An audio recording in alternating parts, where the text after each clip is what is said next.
Kamusta mga idol? Ako na po si Master Basag King.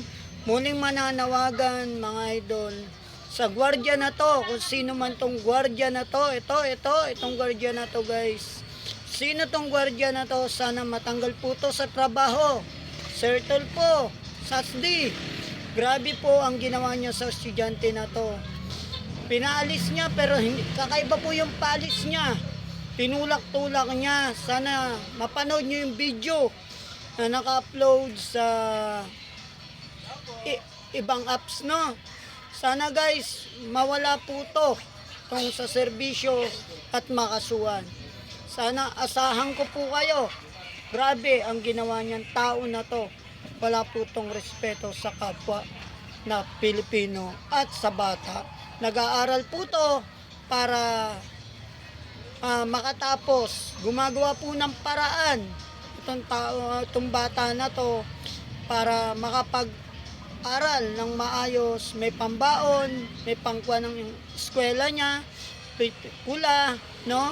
Sana po itong gwardiya na to, nananawagan po ako sa mga kapulisan ng SASD na matanggalan po to ng lisensya. Salute po sa mga SASD at kay Sir Tulfo. Salute po sa inyong lahat. Pakishare po ng video na to. Kamusta mga idol? Ako na po si Master Basag King. Muling mananawagan mga idol sa gwardiya na to. Kung sino man tong gwardiya na to, itong gwardiya na to guys. Sino tong gwardiya na to? Sana matanggal po to sa trabaho. Sir Tulfo, Sasdi, grabe po ang ginawa niya sa estudyante na to.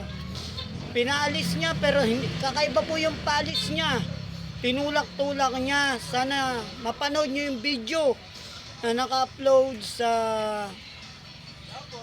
ibang apps, no? Sana guys, mawala po to tong sa serbisyo at makasuhan. Sana asahan ko po kayo. Grabe ang ginawa niyang tao na to. Wala po tong respeto sa kapwa na Pilipino at sa bata. Nag-aaral po to para makatapos. Gumagawa po ng paraan itong bata na to para makapag-aral ng maayos, may pambaon, may pangkuha ng eskwela niya, pula, no? Sana po itong gwardiya na to, nananawagan po ako sa mga kapulisan ng SASD na matanggalan po to ng lisensya. Salute po sa mga SASD at kay Sir Tulfo. Salute po sa inyong lahat. Pakishare po ng video na to.